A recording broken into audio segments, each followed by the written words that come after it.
khutbah. For those of you that caught it, I said, Alhamdulillah khaliq al-wujudi min al-adam wa ja'il al-nuri min al-dhulam wa mukhrij al-sabri min al-alam wa mulq al-tawbati ala al-nadam. Which means I thank the one that brought ease from hardship, that brought light from the darkness, that brought sorrow in order to be able to handle the pain. And at the end of that, I said, فَنَشْكُرُهُ عَلَى الْمَصَائِبِ كَمَا نَشْكُرُهُ عَلى النِّعَمِ. And because of that, we thank Him for hardships just as we do for times of ease and blessings. Because that's the reality of religion. At a time like this in the world where we have Donald Trump in the White House, where we have hate crimes are more rampant than ever, Muslims being slaughtered around the world, Muslims being tested and tried more than ever in history, it seems like. It's easy for us to become weak and faint. It's easy for us to believe that there's no more hope. But wallahi, it's a test just like any other. It's a test that every person goes through. In fact, Allah subhanahu wa ta'ala says in the Quran, وَلَنَبْلُوَنَّكُمْ بِشَيْءٍ مِّنَ الْخَوْفِ وَالْجُوعِ وَنَقْصٍ مِّنَ الْأَمْوَالِ وَالْأَنفُسِ وَالثَّمَرَاتِ. Allah subhanahu wa ta'ala promises, He makes a promise in the Quran. He says, I will test you. He says, I will test you with hunger and with fear and with your family and with your friends. Allah subhanahu wa ta'ala says He will test you with everything. But He says at the end of that, وَبَشِّرِ الصَّابِرِينَ, and give glad tidings to those who are patient. The ones who, if a hardship strikes them, they say, Inna lillahi wa inna ilayhi raji'un. We are all to Allah, and to Allah we all shall return. And these tests, brothers and sisters, aren't something that's supposed to set up as a roadblock in our life, and they're not necessarily a punishment. One of the big questions that people ask is, how do we know the difference between a test of Allah subhanahu wa ta'ala and the punishment of Allah subhanahu wa ta'ala? The answer is actually pretty simple. A test of Allah subhanahu wa ta'ala happens to us, will happen to a person without any of their control. For example, you could fail a test. You studied a lot for the test, but for some reason on the test you just had a bad day. You could get fired from your job. Not because of any of wrongdoing, just because the company is downsizing. You could fall ill, or somebody in your family could fall ill. These are all things that we don't have control of, but they happen to us anyway. And Allah subhanahu wa ta'ala says, the Prophet sallallahu alayhi wa sallam says, Allah subhanahu wa ta'ala tests all of His servants, and He tests the servants He loves more, He tests them more. And He says that is why the most tested people were the prophets and the messengers. In the difference between a test and a punishment from Allah subhanahu wa ta'ala, a punishment from Allah subhanahu wa ta'ala is something we have direct control over. Something that we did and resulted in something bad happening to us. For example, the biggest example in the Quran, Allah subhanahu wa ta'ala talks about the companions of the Prophet sallallahu alayhi wa sallam during the Battle of Uhud.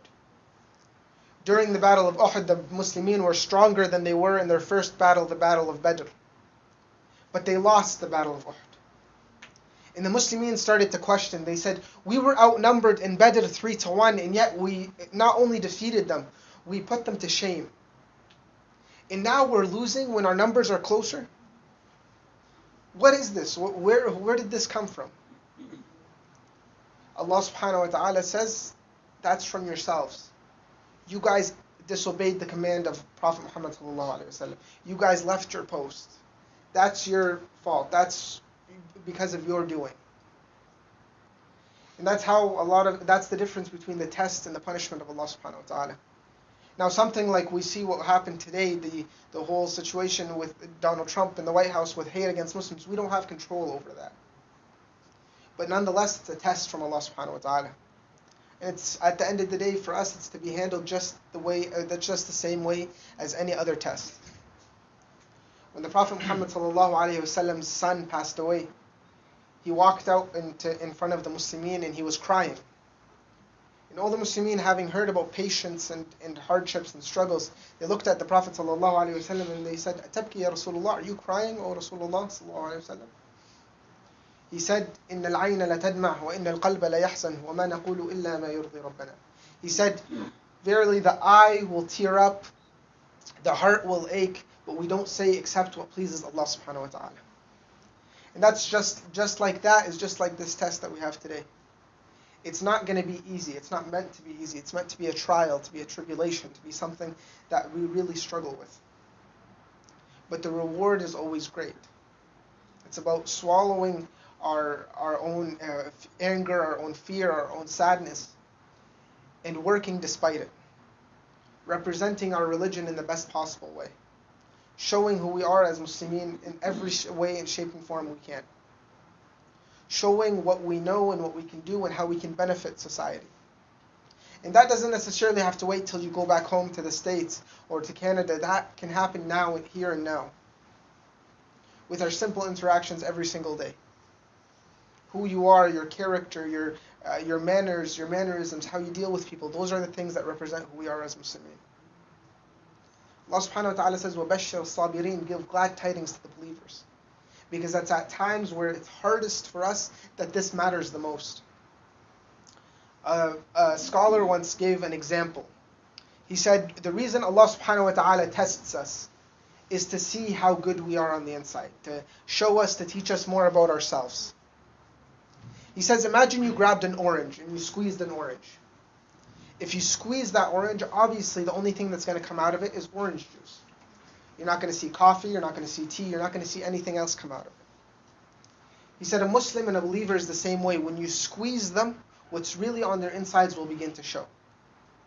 Will begin to show for who we really are, and our faith will be put forth. And that's when it's put to the test. I ask Allah subhanahu wa ta'ala that we all be the ones that when we are squeezed, we show nothing but the pure distilled essence of the believer that the Prophet Muhammad sallallahu alayhi wa sallam taught us to be. أقول قولي هذا وأستغفر الله لي ولكم فاستغفروه إنه هو الغفور الرحيم. إن الحمد لله وكفى والصلاة والسلام على عباده الذين اصطفى وأشهد أن لا إله إلا الله وأن عبده ورسوله طه المصطفى صلوات الله وسلامه عليه. Being tested doesn't mean that we have it the most difficult or it's the hardest for us or harder than everyone else. In fact, there's a lot of people around the world that are tested quite a bit more, and it doesn't take a lot to see that. And we're blessed. Wallahi, we're blessed more than we can ever account for. Allah subhanahu wa ta'ala says, وَإِن تُعُدُّوا نِعْمَ اللَّهِ لَا تُحْصُوهَا. Even if you count the blessings of Allah subhanahu wa ta'ala day and night for the rest of your life, you'll never be able to count them all. And these blessings are something that we also have to recognize when we're tested. We count what you have before you count what you don't. The Prophet ﷺ was hungry one night. He was very hungry to the point where he was going to reach starvation. So out of his desperation and his hunger, he got up and left his house and he started to walk around in the street to look for something to eat. While he was walking, he found Abu Bakr as-Siddiq and Omar ibn al-Khattab radiallahu anhuma walking out at night as well. He looked at them and he said, what brought you guys out tonight? Why are you guys out here? They said, we are hungry, O Rasulullah sallallahu alayhi wa sallam, and we're looking for something to eat. What are you out here for? He said the same thing. They went and they searched around the streets and they found some dates and some water, or some milk in one of the narrations. And they sat down in the street and they began to eat those things in the darkness of the night. While they were eating, the Prophet ﷺ stopped and looked up and looked away. Abu Bakr as-Siddiq and Umar ibn al-Khattab radiallahu anhuma were both confused. They said, O Rasulullah, why did you stop eating? Sallallahu alayhi wa sallam. Prophet ﷺ quoted an ayah from the Quran that says, ثُمَّ لَتُسْأَلُنَّ يَوْمَئِذٍ عَنِ النَّعِيمِ. He said, this is part of the blessing that you will be asked about on the Day of Judgment. This is one of the luxuries that you're going to be asked about on the Day of Judgment. These few dates and the milk that they found in the middle of the night out of complete and utter desperation. This was what the blessing, this was the luxury that they were going to be asked about. If we were to take into account all the luxuries that we have, all the blessings that we have in our lives, how many things would we have to account for? How many things would we be asked about? There's so many for any one of us that we couldn't count them in a single day. No matter how hard we're tested, Allah subhanahu wa ta'ala has blessed us more. No matter how hard we're pushed, we have more that we have to give. Allah subhanahu wa ta'ala says in Surah Al-Baqarah, لا يكلف الله نفسا إلا وسعها. Allah subhanahu wa ta'ala does not test a soul more than it can handle. And by Allah, we can handle a lot. The fact that we're sitting in this room, that we're in this area, means it can tell you that much. We're blessed, but we will be tested. And I ask Allah subhanahu wa ta'ala to make us able to withstand those tests and to come out better believers after those tests are done. Allahumma hdina fi man hadayt, wa afina fi man afayt, wa tawallana fi man tawallayt, wa barik Allahumma lana fi ma a'tayt, wa qina wasrif anna sharra ma qadayt, innaka anta mawlana taqdi bil haqq wa la yuqda alayk. Allahumma hdina wa hdi bina waj'alna sababan liman ihtada. اللهم اهدنا واهدي بنا واجعلنا سببا لمن اهتدى. اللهم اغفر لنا وارحمنا وعافنا واعف عنا. اللهم آت أنفسنا تقواها زكيها أنت خير من زكاها أنت وليها ومولاها مولانا رب العالمين. وآخر دعوانا أن الحمد لله رب العالمين. أقم الصلاة. الله أكبر الله أكبر أشهد أن لا إله إلا الله.